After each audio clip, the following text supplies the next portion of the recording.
네, 옥토디 기초엔 기본생물 16장 유전의 분자적 기초 같이 보도록 하겠습니다. 자, 그래서 우리 앞에서부터 이제 계속 해왔던 얘기입니다. DNA가 유전 물질이다. 요 얘기를 계속 해왔었죠. 자, 그래서 이런 유전 물질에 대해서 사실 탐구한 여러 연구 결과들이 있습니다. 자, 거기에 대해서 한번 살펴볼게요. 먼저 DNA가 박테리아를 형질 전환시킬 수 있다는 증거라는 게 있습니다. 자, 이게 무슨 말이냐면은 이 박테리아가 있는데요. 미생물 박테리아가 있는데 DNA를 여기다가 주입을 하게 되면은 얘들의 유전적 성질이 바뀐다 이런 얘기예요. 자, 그래서 먼저 그리피스의 실험, 그 다음에 에이버리의 실험 이렇게 두 가지가 있습니다. 각각 설명을 좀 드릴게요. 시험에 잘 나오는 내용입니다. 그래서 먼저 그리피스의 실험부터 설명을 드릴게요. 이 실험은 페럼상 구균이라는 걸 이용해가지고 한 실험이에요. 그래가지고 이 페럼상 구균은 이제 병원성을 일으키는 세균 하나 하고요. 그 다음에 해롭지 않은 비병원성 세균이 두 가지가 있습니다. 그래서 비병원성 세균을 R형 세균이라고요. 자, R은 우리 앞에서 배웠죠. 롯 이래가지고 거친 표면을 가지고 있는 겁니다. 우리 RER, SER 할 때 같아요. 자, 그 다음에 S는 스무스 이래가지고 피막이 매끈한 표면을 가지고 있습니다. 자, 그래서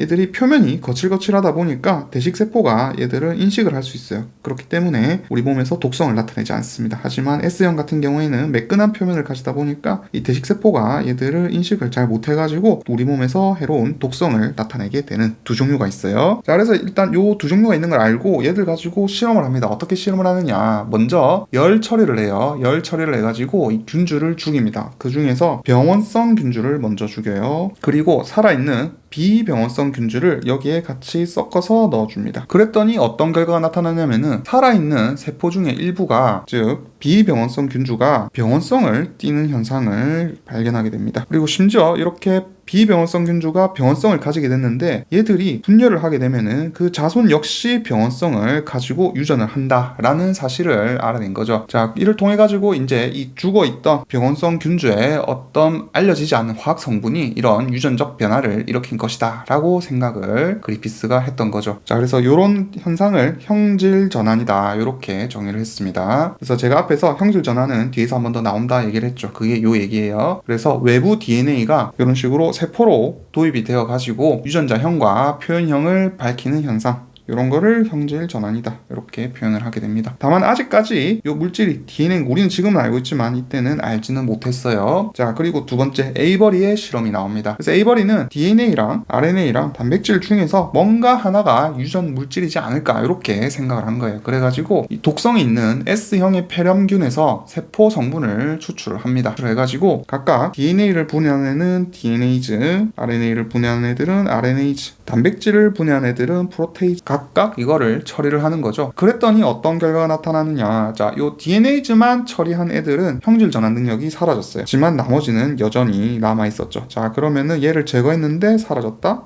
그러면은 DNA가 형질 전환을 시키는 유전 물질이었구나 라는 거를 에이버리가 밝혀냈던 거죠. 자, 그 다음 허쉬와 체이스 같은 경우에는 바이러스와 세균을 이용해가지고 DNA가 유전 물질이라는 것을 실험적으로 증명을 했습니다. 자, 그래서 일단 바이러스, 즉 박테리오파지라는 놈이 있는데 혹은 파지라고도 부릅니다. 얘는 제가 앞에서 또 잠깐 그림을 그린 적이 있어요. 이렇게 세균이 있으면은 이런 식으로 애들이 부착을 해가지고 안쪽으로 자신의 유전 물질을 쭉 집어넣게 됩니다. 진짜 이렇게 생겼어요. 이런 식으로 집어넣는 애들을 파지 혹은 박테리오파지 이렇게 부릅니다. 유전 물질을 이렇게 집어넣으면 얘들이 숙주, 즉 미생물의 물질대사 기구를 이용해가지고 자기 자신을 똑같이 재생산해가지고 밖으로 빠져나오게 되죠. 그래서 제가 이걸 일부러 DNA를 안 하고 유전 물질이라 했는데 이 파지를 그때 T2 파지를 이용했거든요. 어쨌든 요 파지에 유전 물질이 DNA인지 단백질인지 요게 이제 궁금해가지고 실험을 한 겁니다. 자, 그래서 이때 이건 알고 있었어요. 자, DNA에는 인이 있고요. 이제 우리는 알죠. 단백질에는 황이 있을 수가 있습니다. 메티오닌이나 시스테인 같은 거. 그 다음에 DNA는 원래 인산기로 연결이 되죠. 그래가지고 요 사실은 이때 알고 있었어요. 자, 그래서 전제 봅시다. 전제는 뭐냐면은 이제 파지를 방사선 황, 즉 35S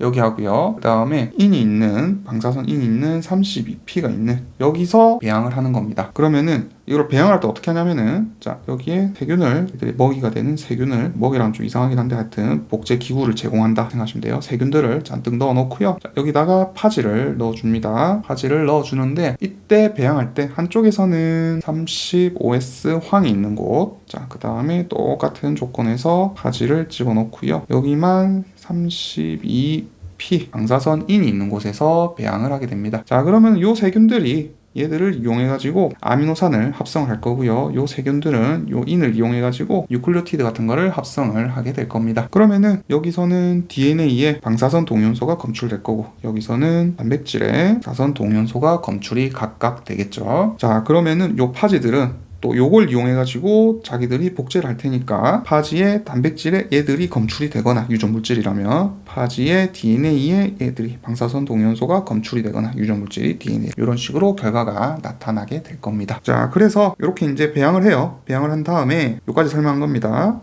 그리고 파지는 세균을 감염을 시켰어요. 자, 그리고 세균으로부터 세균의 외벽에 남은 파지들은 다 분리를 시키는 겁니다. 그냥 요거는 안에 믹서갖고 그냥 막 휘저으면 알아서 떨어져요. 떨어지고 세균에 감염시킨 파지들만 얘들을 뽑아낼 수가 있겠죠. 자, 그래서 요 안에 지금 바이러스가 감염된 상태인데 얘들을 이제 원심 분리하는 겁니다. 원심 분리하면은 세균은 무거우니까 아래쪽에 이렇게 가라앉을 거고요. 자, 요 실화요. 근데 실제로 이렇게 가라앉아 보여요. 보입니다. 가라앉아 있는 애들이. 그러면은 어떻게 되느냐. 자, 아래쪽에는 요 미생물을 감염시켜가지고 유전물질을 주입한 파지들이 검출이 될 거고요. 자, 위쪽에는 뭐가 있냐면은 유전물질을 안에다가 넣어놓고 껍데기만 남아있는 파지들만 이렇게 존재를 할 겁니다. 그게 이 말이에요. 원심분리 상층에게는 내부가 빈 상태로 있는 가벼운 파지가 존재한다. 유전물질이 없는 애들이 존재할 거고요. 자, 그래가지고 여기랑 여기를 각각 방사능을 측정을 해보는 거죠. 그랬더니 결과가 어떻게 됐냐면은 요 단백질을 방사선 동위원소로 처리한 애들은 위에서 검출이 됐습니다. 여기에 뭔가 단백질 껍데기 성분들이 단백질이었다. 이렇게 생각을 할 수 있겠죠. 자, 반면에 인의 방사선 동위원소를 처리한 애들은 아래쪽에서 방사선이 검출이 되었다는 겁니다. 즉, 유전 물질이 DNA였기 때문에 세균 안에 들어가 있었다. 이렇게 생각을 할 수 있죠. 그래서 허쉬와 체이스는 T2 파지의 유전 물질이 단백질이 아니라 DNA라고 결론을 내렸던 겁니다. 자, 그 다음 샤가프의 법칙 한번 보도록 합시다. 샤가프 법칙은 뭐 별거 아니에요. DNA가 유전 물질이라는 어떤 추가적인 증거에 가깝습니다. 자, 그래서 DNA 염기 구성은 생물 종에 따라 가지고 굉장히 다양합니다. 뭐 예를 들어 가지고 성게 같은 경우에는 자, 퓨린계 아데닌 같은 경우에 한 32.8% 정도, 뭐 수치 안 내도 돼요. 그냥 캠벨에 있어서 알려드리는 거예요. 그 다음에 뭐 대장균 같은 경우에는 얘들 비율이 한 24.7% 정도, 이런 식으로 생물 종마다 서로 다르게 나타납니다. 그런데 이때 관찰을 해보니까 얘 하나만 알면 나머지 비율을 다 알 수가 있었던 거예요. 자, 왜 그러냐 하면은 우리 앞에서 사실 배웠죠. DNA 염기는 A랑 T가 2개의 수소결합으로 연결되고요. C랑 G는 3개의 수소결합으로 항상 짝을 이루면서 존재를 합니다. 자, 그러다 보니까 퓨린 염기합, 즉 퓨린은 귀여우니까 A가 외워라 했죠. AG, 그리고 피리미딘 염기합 TC. 자, 얘들의 합은 항상 각각 A 플러스 G도 50이고요. C 플러스 T도 항상 50이었던 거죠. 뭐 참고로 굳이 그렇게 안 해도요. A랑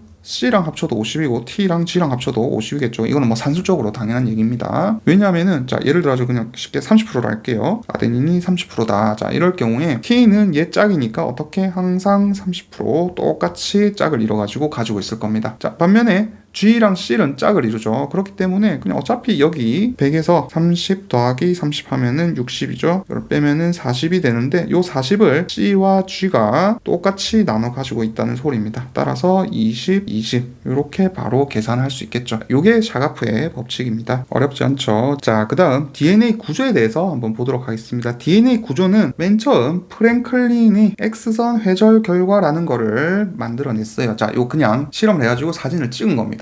여기 대해서 말이 좀 많죠. 어쨌든 요 둘은 서로 동료였어요. 같은 실험실에 동료였고 같이 연구를 해가지고 DNA를 X선 회절 해가지고 그 사진을 찍어낸 거죠. 자, 하지만은 요 사진을 요 둘이 발표를 하진 않았어요. 미발표를 했는데 이 윌킨스라는 사람이 요 여러 장 사진을 찍었거든요. 그 사진 중에서 51번째 사진을 왓슨과 크릭에게 넘긴 겁니다. 자, 그랬더니 이런 미발표 연구 결과를 이용해가지고 왓슨과 크릭이 1953년도에 논문을 발표를 했죠. 대신에 이 논문에 언급은 했어요. 윌킨스랑 프랭클린 언급은 해줬습니다. 그래가지고 이 사람들의 미발표 실험 결과다 이렇게 말씀했어요. 하지만은 프랭클린은 58년에 난소암으로 사망을 했습니다. 아마 X선 실험 같은 걸 많이 해가지고 걸리지 않았을까 이렇게 사람들이 생각을 한다고 하더라고요. 자, 그런데 무슨 일이 일어났느냐. 자, 노벨상을 1962년에 왓슨과 크릭이 받게 됩니다. 자, 근데 문제는 뭐냐면은 노벨상은 죽은 사람에게는 수여하지 않아요. 생전인 사람들에게만 수여를 하게 됩니다. 그래서 요 프랭클린을 제외하고 윌킨스, 왓슨, 크릭 3명이 노벨상을 DNA 발견한 공로로 수상을 하게 되죠. 그래서 결론은 뭐냐면은 이 프랭클린이 어떤 식으로 이야기가 되냐면은 요 왓슨과 크릭이 프랭클린의 실험을 뺏었다. 뭐 이런 식으로 언급을 하는데 사실 정확하게 말하면 그건 아니고 그냥 4명의 공로가 DNA 구조를 밝힌 데 크다. 이런 식으로 좀 기억을 해주셨으면 좋겠습니다. 이게 왜 그러냐면 사실 프랭클린이 여자거든요. 여자 과학자고 나머지는 다 남자 과학자예요. 그래가지고 약간 여성 과학자의 차별 뭐 이런 걸로 얘기가 나오는데 정확하게 얘기하면은 이게 아마 조금 더 맞지 않을까 저는 생각을 해요. 개인적인 의견입니다. 뭐 시험에 나올 만한 내용은 아니고요. 자, 그래서 이 사람들이 이제 윌킨스와 프랭클린이 사진을 찍었고 왓슨과 크릭은 그 사진을 바탕으로 이중 나선 모델이라는 거를 추론해가지고 이제 제시를 하게 되는 겁니다. 그래서 X선 회절 실험 보면요, 그냥 이렇게 생겼어요. 이게 끝입니다. 이걸 이용해가지고 아이디어를 얻어가지고 이런 것들을 이제 생각을 해낸 거죠. 자, 그래서 DNA 특징은 뭐다? 자, 이런 식으로 DNA가 생겨있죠. 여기에 대해서 이제 설명을 좀 드릴게요. 그래서 밑에서 이렇게 본 거예요. 밑에서 보니까 이게 X자 형태로 생겼더라. 그래서 X선 회절에서 X 형태의 교차가 나타나는 형태가 나타나고요. 뭐 중요한 내용은 아닙니다. 근데 알고는 있어야 돼요. 자, 그리고 인상과 당 골격을 가지고 안쪽으로는 연기가 서로 마주보는 두 가닥의 사슬을 가지고 있더라. 즉, 저게 이제 뭐 인상기하고요. 당 골격을 이렇게 가지고 있었죠. 그리고 이쪽으로 계속 이제 연결되었습니다. 그리고 이쪽으로 이제 연기를 서로 가지고 있었는데 요 연기들이 이제 서로 이렇게 마주보는 구조를 하고 있었다. 그 말입니다. 자, 요거를 약간 약식으로 표현을 할게요. 약식으로 표현하면은 여기에 당과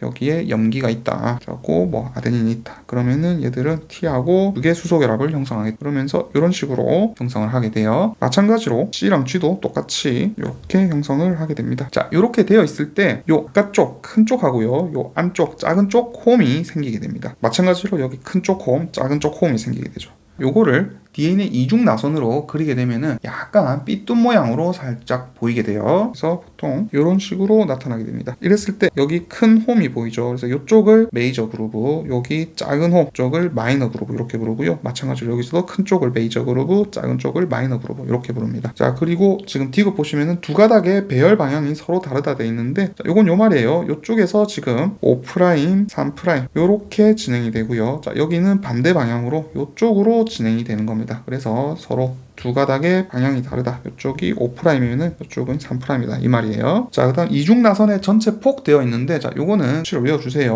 2나노미터입니다.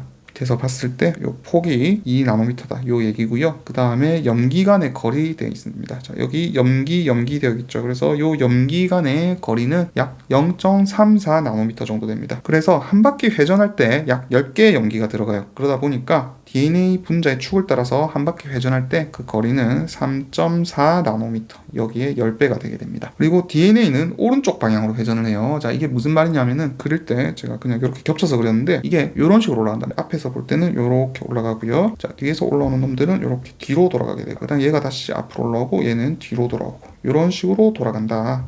이렇게 우리 엄지손가락을 오른쪽을 폈을 때 이렇게 지금 손가락이에요. 이렇게 올라가는, 위로 이렇게 올라가, 이렇게 생각하시면 되겠어요. 어쨌든 이게 오른 방향 회전이다. 알고 있으시면 되겠습니다. 자, 메이저 그루브랑 마이너 그루브는 설명을 드렸고요. 그래서 메이저 그루브는 각각 기능이 있어요. 메이저 그루브 같은 경우에는 일반적으로 폭이 넓죠. 그러다 보니까 이 DNA에 붙는 단백질들이 이쪽 홈으로 주로 들어오게 됩니다. 왜 그러냐면은 이런 DNA를 인식하는 단백질들은 DNA의 특정 서열을 인식해가지고 주로 붙어요. 그러다 보니까 여기는 아무래도 서열이 이렇게 노출이 작게 돼 있죠. 하지만 여기는 서열이 이렇게 노출이 돼 있다 보니까 메이저 그루브로 붙기가 훨씬 더 좋습니다. 참고로 DNA에 붙는 단백질, 우리 앞에서 히스톤 이런 거 배웠죠. 자, 히스톤 같은 경우에는 비특이적 서열을 인식해요. 그러다 보니까 뭐 인산이나 당 이런 거를 인식하게 됩니다. 그리고 요 DNA 같은 경우에는 지금 이런 식으로 염기가 쌍을 이루고 있죠. 서로 수소 결합을 통해 가지고 안정화된 쌍을 이루고 있는데, 그러다 보니까 얘들을 형성할 때 에너지를 오히려 방출하게 됩니다. 그리고 얘들은 스택이라 해가지고 수평으로 쌓여가지고 올라가는 형태를 띠고 있어요. 즉, 염기들이 앞에서 보면은 붙어 있는 게 아니고 이렇게 실제로 수평 형태로 수소 결합이 이렇게 붙어 있다 이 말입니다. 자, 이번에는 DNA가 어떻게 복제되는지 복제 원리에 대해 한번 살펴보도록 하겠습니다. 먼저 DNA는 반보존적 복제라는 걸 하게 돼요. 자, 그래서 이게 뭐냐면 원리 자체가 일단 DNA는 복제할 때 체세포 분열할 때요. 우리 앞에서 배웠죠? 한 개의 모세포로부터 만들어진 두 개의 딸세포는 유전적으로 완전히 동일합니다. 얘가 복제를 해가지고 DNA가 만들어지면은 얘들은 완전히 똑같은 DNA를 만들어낸다 이거예요. 그리고 이렇게 유전적으로 동일한 세포들을 형성하기 위해서는 같은 DNA량과 유전 정보를 포함하는 DNA를 만들어야 될 겁니다. 얘들이 똑같이 복제가 돼야 될 건데 이런 과정을 이제 어떻게 하느냐 요거에 대해서 세 가지 모형을 제시를 처음에 했었죠. 각각 한번 살펴보겠습니다. 그 중에서 반보존적 복제를 한다 이 말입니다. 자, 먼저 보존적 모형입니다. 이거는 뭐냐면은 자, 엄마가 DNA를 가지고 있어요. DNA를 가지고 있는데 모세포가 가지고 있는데 자, 이게 딸 세포에 가면요.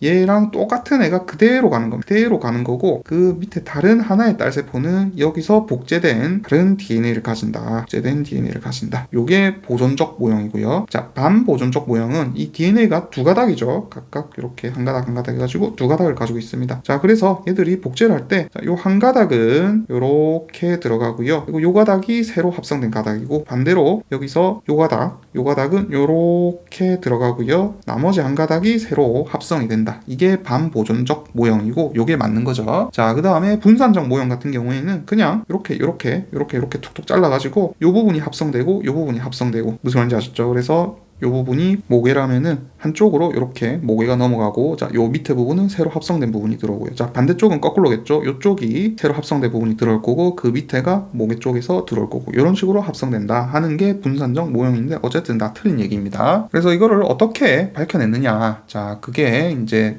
메셀슨하고 스탈의 실험인 거죠. 어떻게 실험했냐면은 자, 대장균을 이용합니다. 대장균을 이용해가지고 자, 무거운 질소인 C5N 얘들을 이용하는 거예요. 그래가지고 얘들을 포함한 상태에서 이제 뉴클레오티드 전구체를 만들도록 여러 세대에 걸쳐가지고 대장균을 배양을 합니다. 대장균은 이콜라이 이렇게 불러요. 자, 그러면은 이 조건에서 이런 무거운 질소를 가진 뉴클레오티드들을 이콜라이들이 막 자기 몸에 넣어 놓겠죠. 그러면은 들어온 애들을 이제 1세대 이렇게 칭하겠습니다. 자, 그리고 이 세균을 이제 어떻게 하냐면은 이 콜라이드를 일반적인 14N이 있는 질소 속에서 여기서 다시 배양을 하는 겁니다. 그러면은 얘들이 어쨌든 분열을 해가지고 이렇게 이게 이콜라이가 나오겠죠. 자, 그 다음 한 번 더 하는 거예요. 자, 이게 1세대, 2세대, 3세대입니다. 역시나 14N 배지에서 똑같이 기르는 겁니다. 그러면은 하나, 둘, 셋, 네 개의 대장균들이 만들어질 겁니다. 자, 그래서 어떻게 하느냐. 얘들을 각각 다 분리를 해가지고요. 세슘 클로라이드라고 하는 물질이 있는 곳에서 48시간 동안 원심 분리를 하게 됩니다. 자, 원심 분리 나중에 배울 건데 이거 제가 임용 강의 설명을 할 겁니다. 두 종류가 있어요. 자, 일단 여기서는 지금 세슘 클로라이드를 이용한 원심 분리를 했다 정도는 외워 놓으세요. 그러면은 요거를 이용하면은 이제 밀도차에 의해 가지고 DNA가 구분이 됩니다. 아, 그리고 당연한 얘기지만은 요 세균들을 지금 이 콜라이드를 원심 분리한 게 아니고요. 여기서 DNA를 이제 특수 처리를 해가지고 분리를 합니다. 분리를 하고 DNA들을 원심 분리한 거예요. 자, 그랬더니 이제 결과를 우리는 예상을 일단 먼저 해봅시다. 그래서 아까 반보존적, 그 다음에 보존적, 그 다음에 분산적 이렇게 있었다 치면은 이게 어떻게 되냐면요. 자, 여기서는 DNA가 이렇게 쓰면은 다 15N이 들어가 있겠죠. 다 15N이 들어가 있을 겁니다. 자, 그리고 여기서는 새로 합성된 놈들은 14N을 가지고 있을 거예요. 맞죠? 그리고 밑에서도 또 새로 합성된 놈들은 14N을 가지고 있을 겁니다. 자, 그래서 만약에 반보존적이다. 그럼 이제 1세대, 2세대, 3세대 각각 생각을 해봅시다. 반보존적이라면은 자, 1세대는 뭐 다 똑같을 거예요. 전부 다 15N, 그 다음에 여기도 15N, 여기도 15N 가지고 있겠죠. 왜냐면은 처음에 요것들만 분리를 했으니까. 원심 분리하면은 맨 밑 5N 위치 여기서만 DNA가 발견이 됩니다. 자, 그런데 이제 여기서부터가 문제죠. 반보존적 복제 같은 경우에는 2세대에서 이제 어떻게 나타나게 되냐면은 자, 생각을 해볼 수 있겠죠. 반보존적이니까 이렇게 가지고 있을 겁니다. 하나는 15N 가지고 있는 염기 DNA를 가지고 있을 거고요. 자, 하나는 14N을 가지고 있는 DNA를 가지고 있을 겁니다. 자, 근데 얘들은 지금 이중나선을 이루고 있기 때문에 그 위치가 어디서 나오냐면은 15N보다는 조금 더 위에, 밀도 차이죠. 조금 더 위에 이 정도의 15N, 14N짜리를 가지고 있을 겁니다. 그래서 여기는 15N과 N 위치에서 나올 거고요. 자, 반면에 보존적 복제다. 그러면은 한 종류는 무조건 엄마랑 똑같겠죠. 그래서 15N 위치에서도 하나가 나올 거고요. 자, 반면에 하나는 완전히 새 거입니다. 14N으로 지금 만들어지겠죠. 얘들이 14N, 14N 새로 만들어진 놈들 이렇게 나올 겁니다. 그래서 이 위치가 여기 15N 하고요. 14N 위치에서 각각 발견이 될 거예요. 자, 하지만 분산적이면은 그냥 막 섞여 있겠죠. 섞여 있을 거니까 그냥 뭐 요 사이 어디쯤 그냥 막 발견이 될 겁니다. 대충 뭐 한 14에서 15 사이 어딘가 골고루 이제 어딘가에 붙어 있겠죠. 자, 그 다음 3세대를 봅시다. 3세대를 보게 되면 이제 확실해지죠. 반보존적 복제 같은 경우에는 자, 얘가 만약에 15N, 14N 다 칩시다. 그러면은 마찬가지로 이번에는 지금 여기 14N에서 배양을 했기 때문에 한 가닥 15N을 주용을 했다면은 15N과 14N 요게 하나가 나올 거고요. 그 다음에 또 하나 14N 얘를 기준으로 해가지고 새로 복제가 된 놈 14N 요렇게 나올 겁니다. 여기서는 15N, 14N짜리 하고 14N, 14N 요렇게 발견되겠죠. 자, 여기 원심 분리로 치면은 여기 15N, 14N 칸 여기서 나올 거고요. 그 다음에 14N 칸 여기서 나올 거다 요 말이에요. 여기는 15N 칸인데 여기서는 발견이 안 될 거다 이 말이죠. 자, 그 다음 보존적 복제였다. 이러면은 어떻게 되느냐, 계속해서 얘들은 남아 있을 겁니다. 15N은 무조건 요 밑에 칸에 하나가 발견이 될 거고요. 자, 그 다음은 나머지 14N으로 이제 14N을 만들었죠. 그렇기 때문에 계속 14N만 또 발견이 될 거예요. 그래서 개수는 조금 작겠죠. 15N은 조금 작지만 밑에 발견이 될 거고 그 위에 14N이 다시 발견이 되는 식으로 나올 겁니다. 분산적은 뭐 마찬가지로 역시나 14에서 15 이런 식으로 사이에 어딘가 나오겠죠. 자, 그래서 결과를 봤더니 요게 나왔더라 이 말입니다. 그러면 요걸 바탕으로 DNA가 어떻게 복제되는지 모형을 한번 생각해 볼 수가 있겠죠. 그래서 양친 분자는 두 개의 상보적인 DNA 가닥을 가지고 있습니다. 서로 상보적인 DNA 가닥을 계속 그렸듯이 이렇게 가지고 있습니다. 자, 이때 이 가닥들이 이렇게 분리가 되는 거예요. 풀어져 가지고 분리가 된 다음에 이 각각의 양친 가닥 부모 쪽으로 온 요 가닥들은 새로운 상보적인 가닥의 염기 순서를 결정하는 주형으로 작용하는 거죠. 그래서 이쪽을 주형으로 하나가 이렇게 만들어지고요. 이쪽을 주형으로 하나가 만들어진다 이 말입니다. 그래서 유클리오타이드들이 이렇게 연결이 되어가지고 당과 인산의 골격을 형성하고 서로 상보적인 염기 서열도 이렇게 마주보도록 합선이 된다. 요 내용이죠. 그러면은 한 가닥, 두 가닥 이렇게 풀려가지고 만들어지는 거죠. 이게 지금 반보존적 복제 결과를 따른 모델에 대한 설명입니다. 그래서 요 새롭게 만들어진 딸가닥 DNA는 모계로부터 온 DNA 한 가닥과 새로 합성된 DNA 역시 마찬가지로 모계로부터 온 DNA 한 가닥과 새로 합성된 DNA 한 가닥 이렇게 이루어져 있습니다. 자, 이번에는 DNA 복제 과정에 대해서 한번 같이 배워보도록 하겠습니다. 자, DNA 복제 개시는 복제 원점이라고 하는 곳에서부터 시작이 됩니다. 자, 오리진이라고 하는데요. 자, 여기는 DNA 복제가 이제 시작이 되는 특별한 지점이다 이렇게 생각하시면 되겠습니다. 자, 예를 들어 가지고 이렇게 원형의 DNA가 있으면은 어떤 특정한 한 지점부터 시작해 가지고 복제가 양방향으로 일어나게 됩니다. 요 시작 지점을 오리진 이렇게 표현을 해요. 그래서 요 지역은 특히 A와 T가 좀 풍부한 지역입니다. 참고로 AT 리치 지역은 제가 앞에서 염색체 염색할 때 이쪽 부분이 어둡게 염색된다 이런 소리도 말씀을 드렸었죠. 자, 그리고 이 부분에 이제 복제 개시 복합체라고 하는 단백질들이 막 부착을 합니다. 그러면서 요 DNA를 가닥들을 분리를 하기 시작하는 거죠. 그래서 쉽게 말해서 AT 즉 이중 수소 결합이 있는 요 부분들을 막 풀어주게 되는 겁니다. 요 사이들을 절단을 해줘가지고 얘들이 한 가닥으로 각각 한 가닥으로 이렇게 끊어주게 되는 거죠. 참고로 지금 제가 이렇게 원형은 원핵세포고요. 진핵생물 같은 경우에는 선형의 DNA를 가진다 이렇게 말을 했죠. 자, 그래서 원핵세포는 이렇게 한 곳에 복제 원점을 가지게 되고 진핵세포 같은 경우에는 여러 곳에 오리진을 가지게 됩니다. 자, 그래서 이런 DNA 가닥들이 어쨌든 이런 식으로 후루룩 지금 이중나선이기 때문에 풀려야 됩니다. 자, 이때 풀 때 그 기능을 하는 애가 DNA 헬리케이즈라고 하는 놈이에요. 그래서 얘들이 DNA를 풀어가지고 단일 가닥으로 만들어주고, 자, 얘들이 그냥 풀어주면은 다시 또 얘들이 수소 결합으로 붙겠죠. 이게 붙을 겁니다. 그래서 얘들이 붙지 못하도록 여기에 단백질들이 붙어가지고 붙지마 하고 잡아주는데 걔들을 싱글 스트랜드 바인딩 프로테인 즉 SSB 혹은 SSBP 이렇게 부릅니다. 단일 사슬 결합 단백질 이렇게 불러요. 풀린 상태로 유지시켜줍니다. 자, 그 다음에 DNA 토포 아이소머레이즈라는 놈이 있습니다. 자, 이건 뭐냐면은 요 DNA를요 요렇게 꼬인 애들을 즉 요쪽으로 풀어주고 요쪽으로 풀어주잖아요. 그러면은 이 꼬임이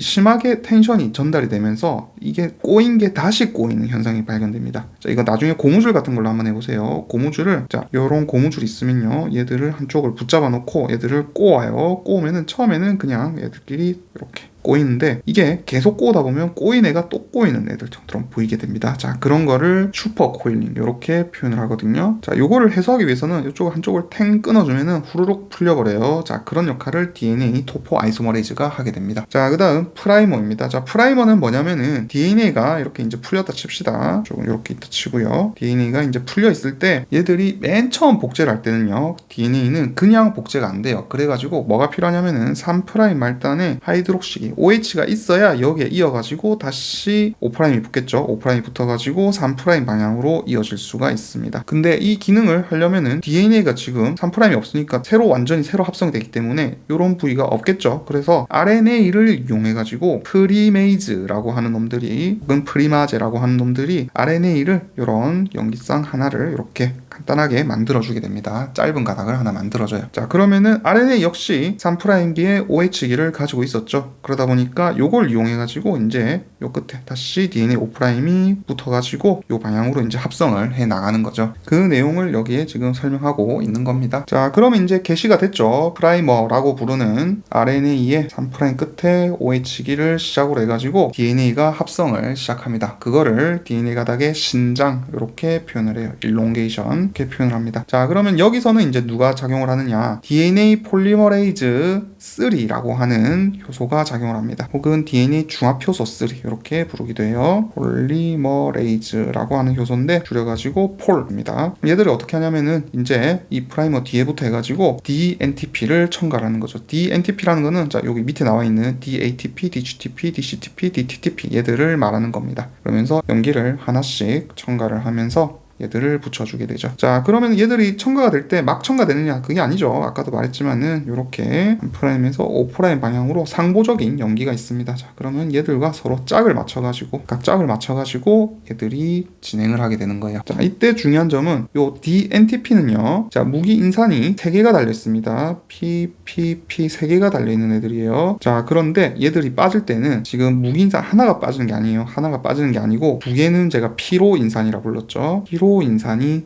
빠지게 됩니다. 즉 DATP는 DMTP가 되게 돼요. DGTP는 DGMP가 되는 거고요. 그래서 트리가 모노로 바뀌게 됩니다. 하나 나오면은 모노, 2개 있으면은 다이, D, 3개 있을 때 트리 이렇게 말했죠.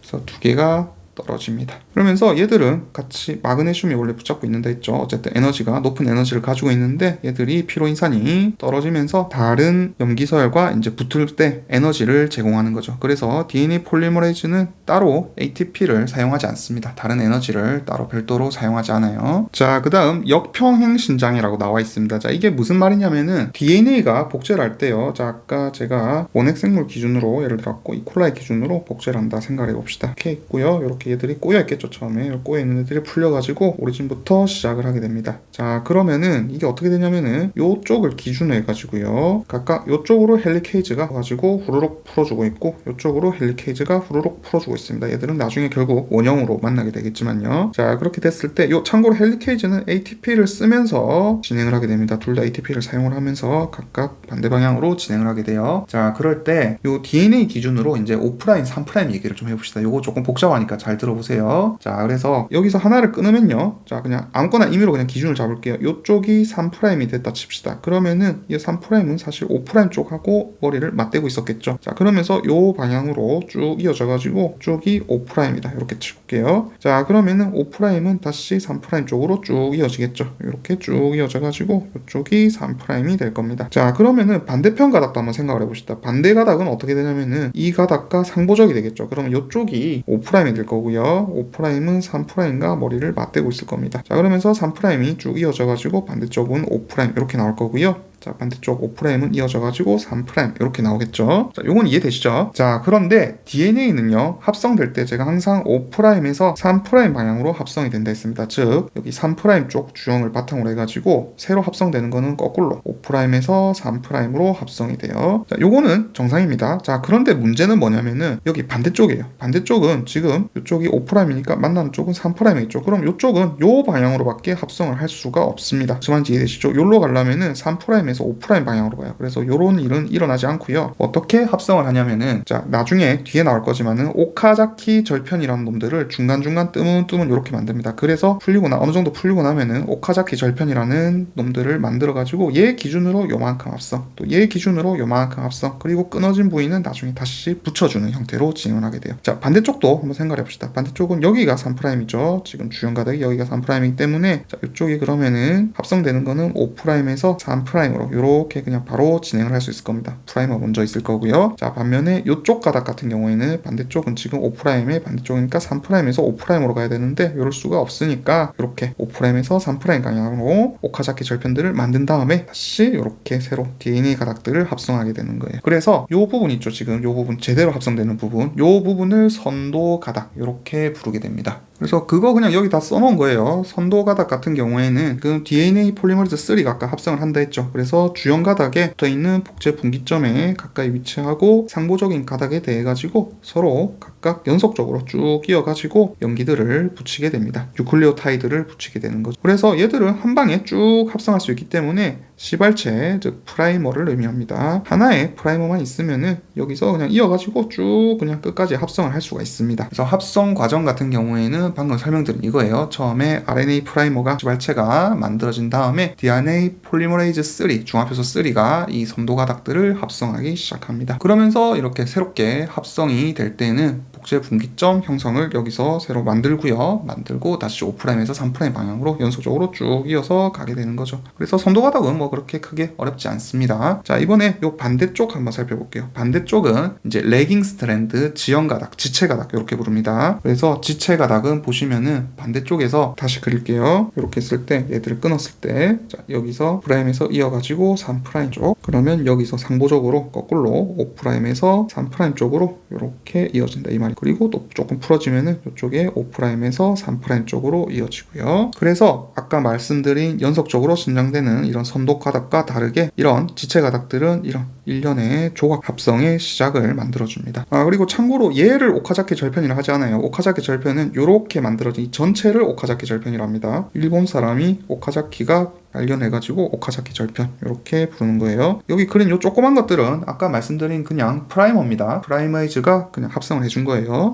그래서 보통 길이는 대장균 같은 경우에는 한 1000에서 2000개 정도 뉴클레오타이드를 가지고, 진액 같은 경우에는 조금 더 짧아요. 한 100에서 200개 정도 뉴클레오타이드의 길이를 가지게 됩니다. 그래서 이런 지체 가닥의 합성 과정은 방금 설명드린 그대로입니다. 맨 처음에 프리메이즈가, 즉 프라이머 합성 요소가 이 주형 가닥의 상보적인 RNA 시발체를 합성을 각각 해주고요. 역시나 DNA 폴리머레이즈 3가 붙어가지고 상보적인 DNA 합성을 시작하죠. 자, 그리고 여기서 만약에 DNA 폴리머레이즈 3가 쭉 이렇게 따라서 가다가 끝에 이제 다른 RNA 프라이머를 만났다. 그러면은 얘들은 이제 폴리머레이즈 3는 떨어지게 됩니다. 자, 그러면 어떻게 되느냐? 자, 여기는 지금 RNA죠. 그럼 얘들을 다시 DNA로 바꿔줘야 될 겁니다. 그래서 어떻게 하냐면은 요 부분들은요, 뭐 똑같이 그냥 요걸로 설명할게요. 어차피 똑같은 프라이머니까. 얘들은 자, DNA 중합효소, 즉 폴리머레이즈 1이 와가지고 요 프라이머들을 끊어가지고 제거하게 됩니다. 자, 참고로 이런 식으로 5'에서 3' 방향으로 제거를 하죠. 5'에서 3' 방향으로 제거하는데, 그러면 어떻게 쓰냐면은 5'에서 3'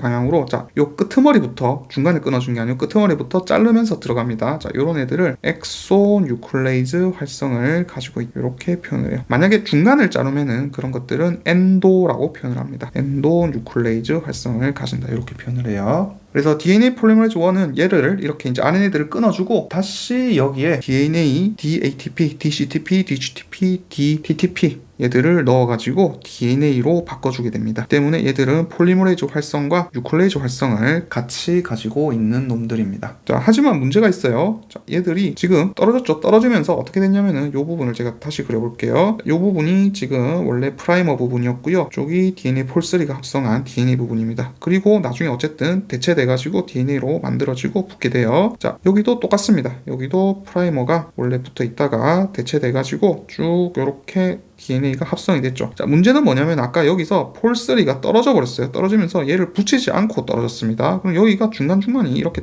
끊어져 있어요. 자, 그래서 이 끊어진 부위를 붙이는 거를 라이게이즈라고 하는 효소가 쳐주게 됩니다. 자, 그리고 이렇게 끊어져 있는 부위의 이름을 닉 이렇게 부릅니다. 닉은 라이게이즈가 메꾼다 이렇게 알고 있으시면 되겠어요. 참고로 한글로는 DNA 연결호소 이렇게 부르기도 합니다. 자, 근데 사실 제가 앞에서 설명을 위해서 마치 DNA 폴리머레이즈가 각각 이렇게 지연가닥과 선도가닥을 합성하는 것처럼 말씀을 드렸지만 이제 최신 연구에 따르면은 뭐 사실 최신도 아니에요. 제가 이걸 2005년인가 옛날에 분자생물학 배울 때 배웠으니까 하여튼 연구에 따르면은 DNA 복제 복합체에 대한 모델이 제시되고 있습니다. 자, 이게 무슨 말이냐면은 자, DNA가 이렇게 있을 때요. 이렇게 풀려가지고 지나가게 되겠죠. 자, 이러면 어떻게 되냐면은 여기에 DNA 복제 복합체라는 놈이 붙어 있습니다. 그래서 헬리케이즈가 이렇게 지나가면서 얘들을 쫙 풀어주게 되고요. ATP를 쓴다 했죠. 자, 그리고 여기 이제 연결 단백질이 이렇게 붙어 있고요. 그 끝에 각각 DNA 폴리머레이즈 3가 붙어 있는 겁니다. 폴3가 이렇게 붙어 있고요. 자, 그 다음에 이쪽에도 폴3가 이렇게 붙어 있어요. 자, 그럼 이 폴3는 그냥 따라가냐? 그게 아니라 사실 이 DNA 가닥이 이렇게 나와가지고 굽어져가지고 이쪽으로 이렇게 쏙 들어가게 된다 이 말입니다. 자, 그럼 어떻게 돼요? 지금 이 헬리케이즈가 여기를 풀어주면서 자, 이쪽은 지금 5'에서 3'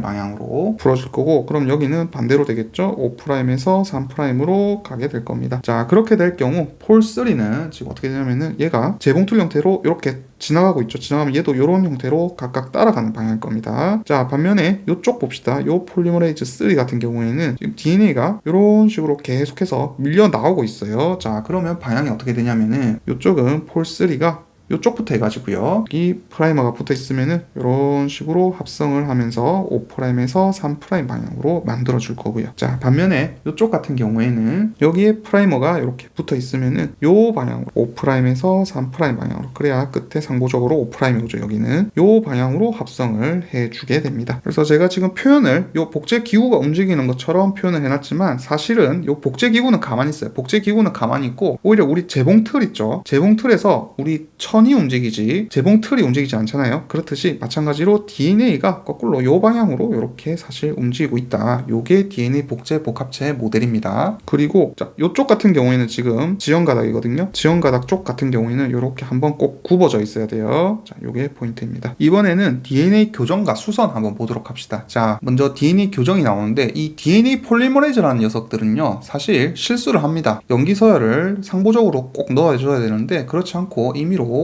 다른 애들을 넣어줄 수가 있어요. 그래가지고 보통 한 10의 5승계 중에 한 번꼴로 오류가 발생하게 됩니다. 하지만은 얘들은 교정, 프루프리딩이라 하는데 이거를 잘못된 거를 바꿔줄 수 있는 능력을 가지고 있어요. 그래가지고 실제로 실험을 해보면은 거의 10의 10승계 중에 한 번꼴로밖에 오류가 나타나지 않습니다. 즉 적합하지 않은 다른 염기쌍을 인식해가지고 걔들을 그냥 제거를 해주고 새로 다시 제대로 된 애를 넣어주는 거죠. 이거를 DNA 교정이라 하고요. 따라서 염기를 방금 말씀드렸죠. 제거를 합니다. 뉴클리오타이드를 제거를 하기 때문에 얘들은 역시나 뉴클레이즈 활성 기능을 가지고 있어요. DNA 폴3 얘기입니다. 활성 기능을 가지는데 자, 얘들은 3'에서 5' 방향으로 엑소 뉴클레이즈 활성을 지니고 있습니다. 그래서 아까 앞에서 제가 DNA 폴리머레이즈 1도 설명을 드렸죠. 자, 1은 원래 RNA 프라이머를 제공하기 위해서 제가 5'에서 3' 방향 엑소 뉴클레이즈 기능을 가지고 있다 설명을 드렸지만 사실은 얘도 교정 기능을 가지고 있어요. 그렇기 때문에 얘는 3'에서 5'으로 엑소 뉴클레이즈 기능도 가지고 있습니다. 둘 다 가져요. 얘는. 반면에 폴3는 RNA를 제거하지 않죠. 때문에 5'에서 3'